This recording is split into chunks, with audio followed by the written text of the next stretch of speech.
welcome back to my channel for my annual Bookish gift guide. This is the time of year that I highlight some of the titles that particularly came out in 2022, so are maybe newer to you or whoever you're buying gifts for, but sometimes a few that came out before as well that I've only discovered, and let you know they're out there in case you're looking for a bookish gift for a loved one, whether you celebrate Christmas, you're looking for a gift for a birthday present, another holiday, or you just want to treat yourself, because we all need to treat ourselves sometimes. So I have a bunch of books to show you in this video that I'm really excited to talk about, as well as a few non-book bookish gifts.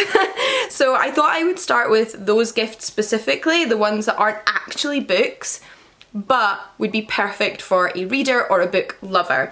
And the first two are actually games. So one is more of a party style game, and this is the Mad Tea Party, a game of topsy-turvy teacups made by Funko Games. So Funko Games is the same company that make the Funko Pop figurines, and this is such a fun game. It's actually my flatmate's. She got it for her birthday from our mutual friend Leanne, and it was so much fun to play and perfect for anybody who's into Alice in Wonderland.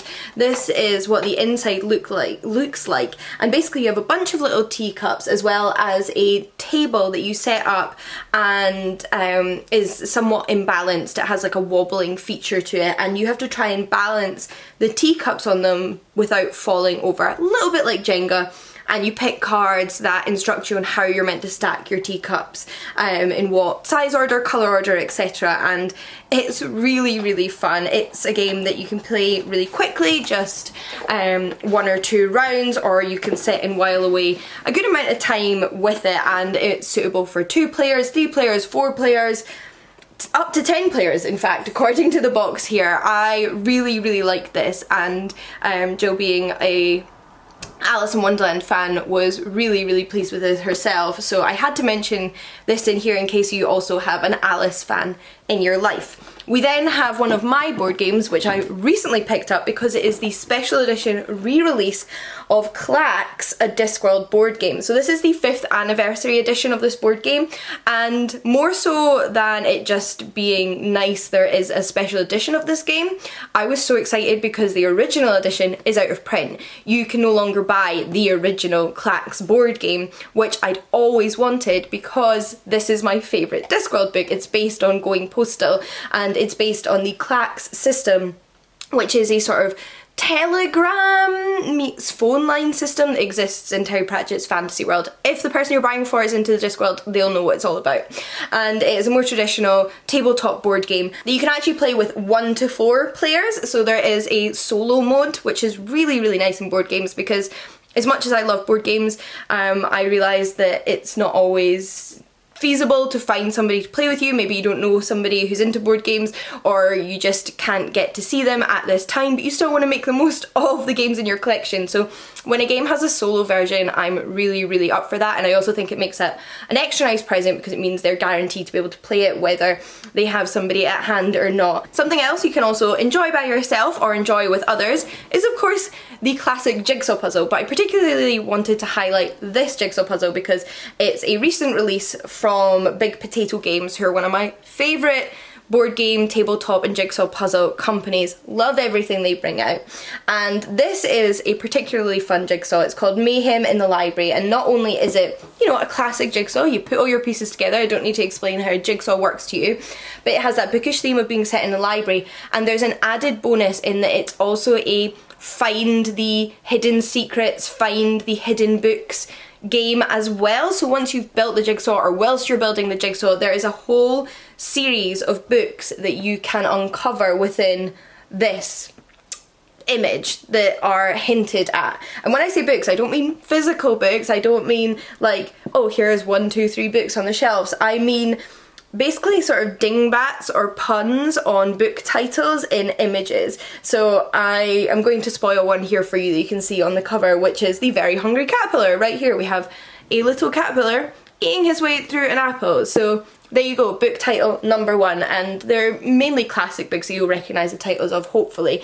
And like I said, there's 101, so you get a piece of paper to list all of them down, as well as the jigsaw itself, which I think just adds a lot of bonus fun and extra layers and depth to the jigsaw itself, so really like that. Then my final non-book bookish gift is actually a print, or specifically an artist that I would suggest checking out on Etsy around this time of year when you're doing your gift giving, or any time of the year really, and that is Bedlam Books over on Etsy, whom this print is obviously from. It was actually a gift itself from my friend Jen, and I will note that this is not a print which is precisely available on Bedlam Books shop, as it's been customised.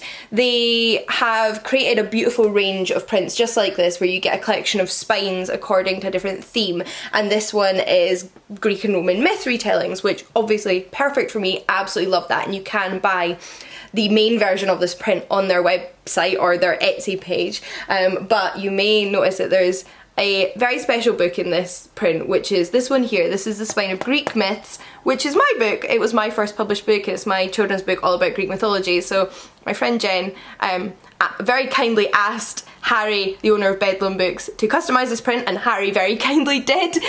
So it's extra special, but this is just a beautiful art style, and there's a selection of prints in this style, as well as like Greek myth retelling inspired prints and classic literature inspired prints on their Etsy site. So I think this is one that if you know somebody looking to add a little bit of colour and pizzazz and literary reference throughout their household, you should maybe think about purchasing for them, because it's always nice to support small artists as well. So yes, love this. Oh, and actually I meant to mention, I don't have it here, but Bedlam Books actually collaborated with a company to create a jigsaw in their art style, which is a whole row of book spines stacked on each other. So I'll insert a picture so you can see what I'm talking about, but that's something that I think would be a beautiful gift. I don't have it, but I'm sure we'd be knowing how beautiful Harry's art style is, so I will link that in the description box down below.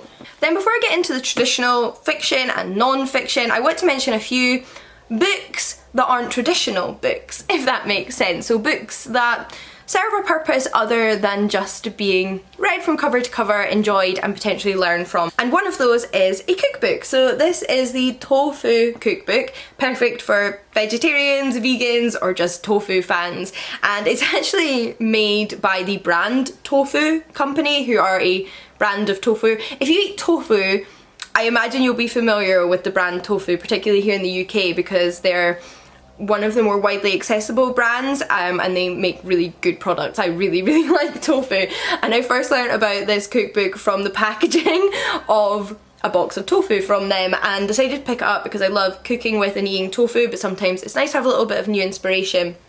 And this cookbook is fantastic. It's brilliant for vegetarians and vegans, and there is such a range of recipes in here inspired by different cuisines, and it really shows like the versatility of tofu, and it really has inspired me to try some different recipes that I wouldn't have come across before. Actually, I've done this one, the chipotle tofu tacos, and they're not terribly complicated. A lot of the recipes are usually quite easy recipes, which I really appreciate. We don't always have tons of time to be making really in-depth recipes. Perfect, I think, as well for like new cooks, maybe students who are heading away from home for the first time and are looking for some recipes to branch out because they haven't done a ton of experimenting at home. I really like this and think it would make a great gift. Then we have a gaming book, so rather than a game about books, a book which contains games. And this is the Ordnance Survey puzzle book. Now this is actually the first in this range of titles. It didn't come out in 2022, but there has continuously been releases in this series, and they're constantly coming out, so hopefully you will still be able to find one that the person you're buying for doesn't have already. It's just that I did not know about these until this year. I came across this in Waterstones, and it is a map-based puzzle book, so if you know anybody who enjoys maps, but specifically puzzles, I think they would really love this. I've been working my way through it with my partner and we really enjoy it.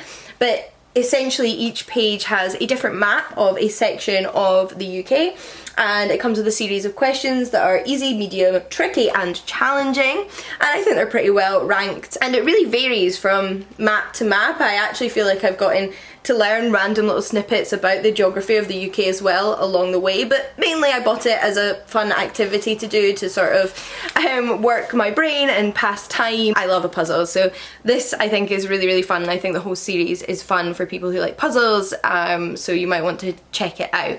I then have another book which I don't have a physical copy of. I desperately want this book but haven't had a chance to pick it up yet, and it's actually a cocktail recipe book, so one for the adults in your life or perhaps yourself, but one that I think a lot of you will be interested in because it's inspired by ancient mythology and gods and goddesses. So as you can see from the image up on the screen right now, this is Nectar of the Gods to Appletini of Discord, so I imagine that one's inspired by Eris throwing the apple into the crowd during the wedding of Thetis and Peleus in Greek mythology. 75 mythical cocktails to drink like a deity. I love this concept. I love themed cookbooks and cocktail books, particularly cocktail books. My flatmate and I love making themed cocktails around whatever we're watching on the television, or perhaps what holiday it is. When we watch Disney films, we like to make a themed cocktail, so I'm sure there are a lot of people you know who would enjoy something along this line as well. But that leads me on to your bog standard, traditional but no less exciting books of non-fiction and fiction, and I think I'm going to work my way from the youngest age demographic up to the oldest age demographic. I'm going to work from the children's literature through the young adult to the adult books, just so you get an idea of the age ranges these are primarily aimed at, but that doesn't necessarily mean they wouldn't suit other age ranges as well. So starting off with the children's non-fiction, I have 4 books here to show you, and the first one is Passionate About Penguins by Owen Davies. This is published by Flying Eye Books, and it's the latest in a series of non-fiction books all about animals from around the world by Owen Davies, and I love these books so much. I've talked about them before. I may have even featured them gift guides before, but Passionate About Penguins didn't come out until this year, so it's never appeared in a gift guide before, and it deserves to, because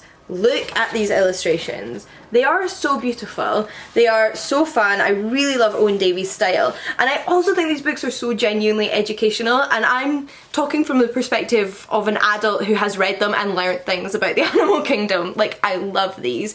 And when I was a kid, I know that animal themed non-fiction was probably my favourite subgenre of non-fiction in terms of books, and that might come as a surprise given that I'm a historian now and I loved books about history as a kid, but it was the animal books I couldn't put down. I was obsessed with them. I had these big books about reptiles and spiders and bears and other animals, and I would take them out of the library and I adored them. There's something just so fascinating about animals, I think, when you're a kid.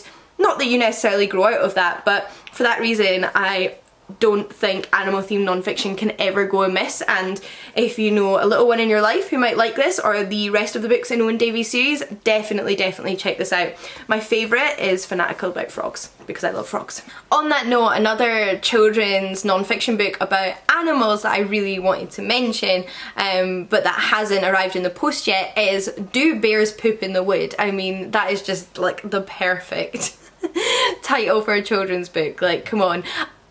I would have loved that when I was a kid, and I do think there's something very engaging about question mark titles on children's non-fiction, but this one is basically all about bears and the different kind of bears around the world. Do you know your polar bears from your grizzly bears? I don't know. Maybe you need to read this book to find out. It's also full of really beautiful illustrations, and I think it would make an excellent gift. Then I had to feature the next book in this gift guide. It is Egyptian Myths, Meet the Gods, Goddesses and Pharaohs of Ancient Egypt by yours truly, Jean Mingus, and illustrated by Katie Ponder. This book was published in August by DK, and it's again the latest in a series of books, specifically about mythologies from around the world. There's the Greek Myths volume, which I also wrote, and the Norse Myths volume, which Matt Ralphs wrote.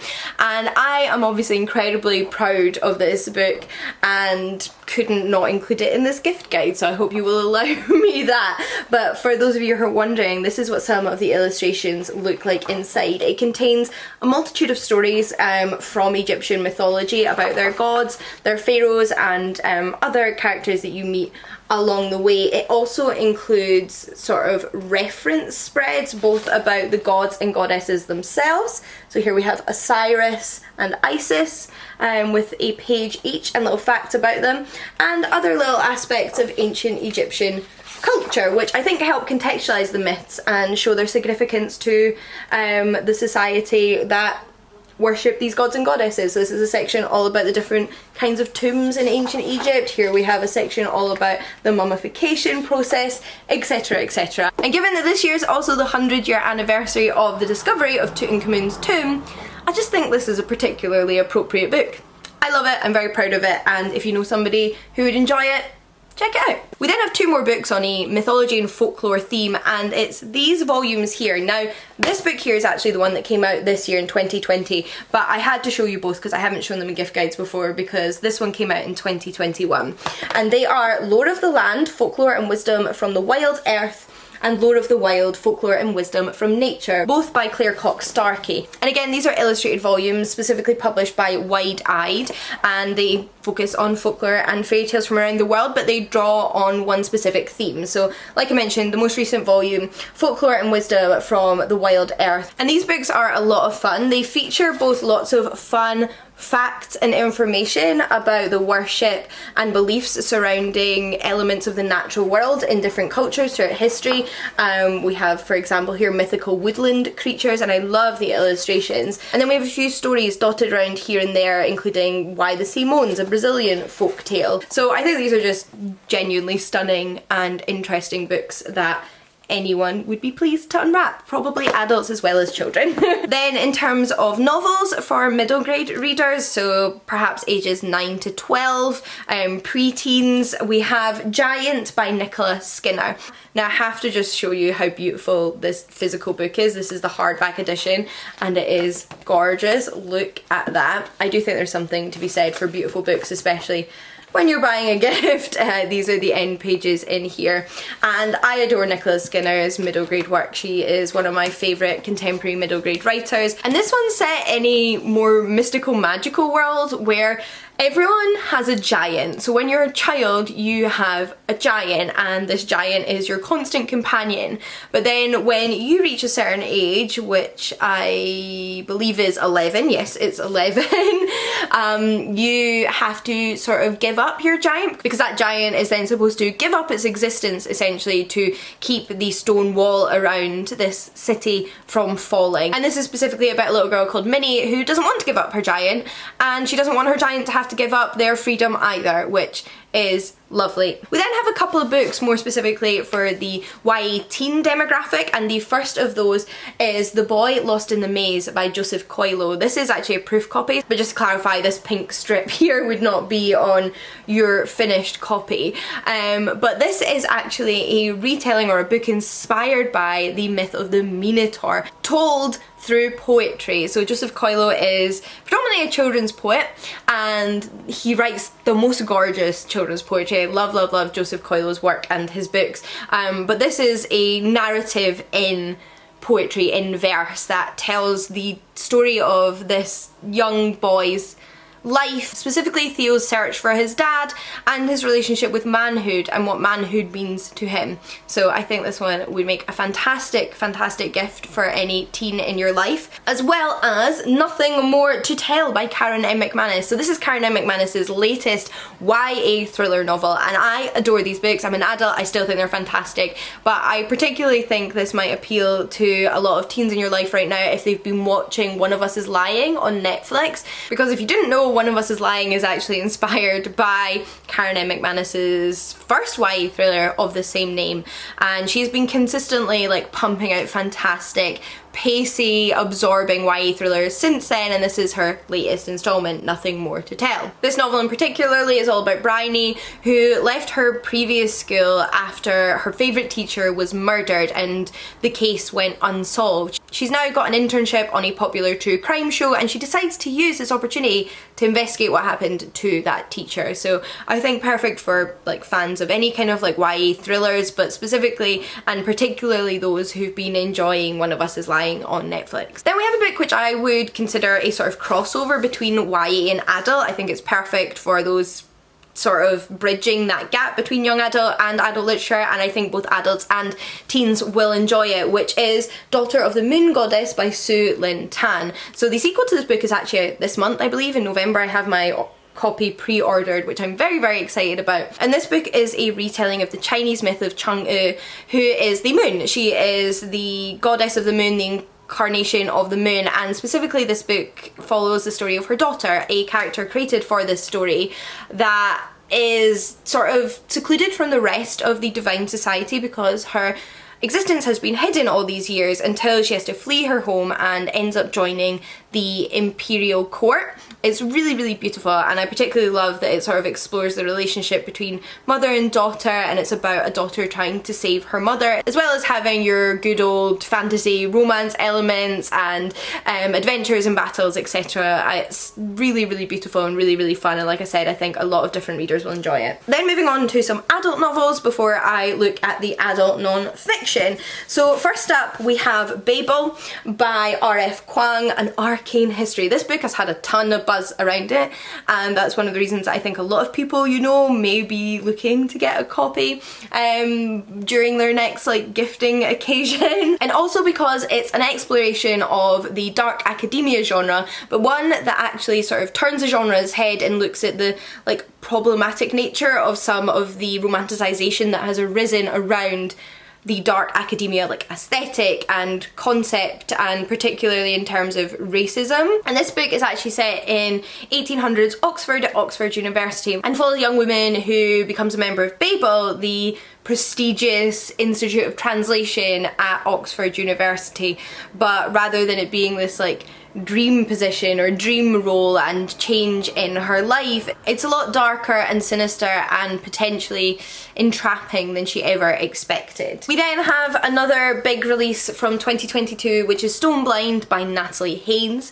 This book is a retelling primarily of the myth of Medusa, but it's actually a book that takes on the perspectives of a variety of different characters from Greek and Roman mythology who are tangentially related to Medusa and Medusa's story. So we have Perseus, we have Athena, we have Medusa's fellow Gorgon sisters, and many, many more. And it's a really, really fascinating and beautiful novel that I think is perfect for any fan of Greek myth and Greek myth retellings, of which there are many. Then carrying on the retelling route, but a little bit of a different one, we have Joan by Catherine J. Chen, which is a retelling of the history and story of Joan of Arc. And I don't just include retellings in these gift guides because I love a retelling, but I also just think they are a great go-to gift because all you need to know is that someone's into a topic. Maybe they're into historical women or mythology or Joan of Arc or Medusa or something more broad, Chinese mythology, etc. And it's something you can pick up for them without necessarily knowing a ton about the subject yourself.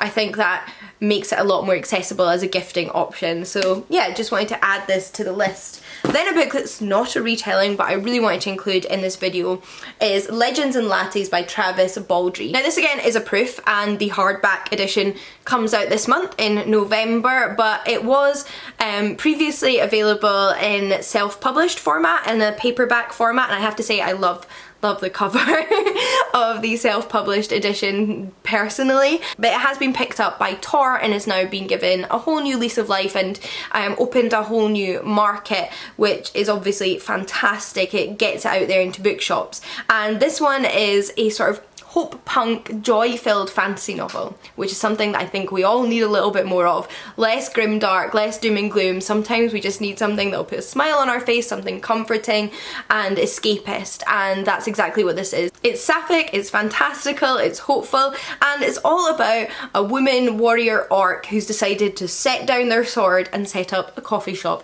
perfect. Then we start to lean into the more non-fiction books, and the first one I want to share is Spiritus Mundi, Writings Born from the Occult, which is an anthology, and it's a beautiful anthology that, like, look at this book, it is stunning. But this book brings together writers and poets and their meditations on the occult and spirituality and their writing journeys. So I think this one would be particularly suitable for any writers in your life, anyone that you know enjoys writing, is looking to get into writing, who likes to mull on the process of writing or hear about other writers' journeys. This would be very well suited for, and I think it would make a very beautiful gift. We then have Warrior Queens and Quiet Revolutionaries, How Women Also Built the World by Kate Moss, and this is a book that contains a lot. Like, it's a book that packs a punch and has a lot of information squeezed within these pages, but it's essentially history of the world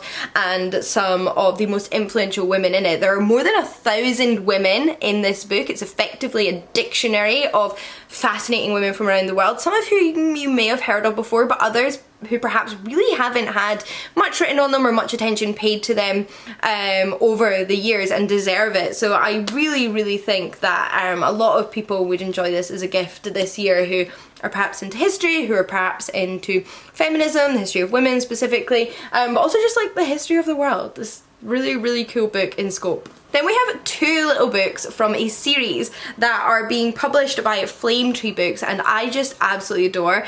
Not only would these make gorgeous individual gifts, but if you picked up a few together and made a gift of a little bundle of them, it would just be the nicest thing to unwrap. Obviously you can tell I would like that as a gift, but I have two here to show you. There are more in this series which you can look into, and I'll link down below, but the two I have physically to show you are African Myths and Legends, Tales of Heroes, Gods and Monsters, and Scottish Folk and Fairy Tales, Fables, Folklore and Ancient Stories. So as you can probably tell from the titles, the books in this series all explore mythology from different cultures, different religions and different parts of the world. There is many more in the series, and actually Flame Tree do just publish some of the most beautiful collections of mythology and sort of really in-depth, well-researched collections of mythology from around the world. But these in particular have these lovely like bronze, copper gilded edges, which are gorgeous. They have ribbon bookmarks and they feel very luxurious, which I think is very nice when it comes to buying a gift. So for anybody you know who's into folklore, mythology, these would be perfect. More little books, but a little bit different this time, and I actually have a selection here which didn't exclusively come out this year. Some of these came out in 2021, but it's a series that is continuing, and two of which I think I have here did come out this year. So I'm just going to share all the ones I have, and this is of course the 404 Inkling series, which I've raved about constantly this year since I discovered them. I absolutely love them. They're basically deep dives on super niche topics, which I adore. They provide such interesting and in-depth analysis of things that you maybe didn't even realise deserved or needed that analysis, but really did, and I love that. And they cover such a wide range of topics, which I think you can see from even the four I have here, but for that reason they make gorgeous individual gifts, but again, as a little collection, which I love.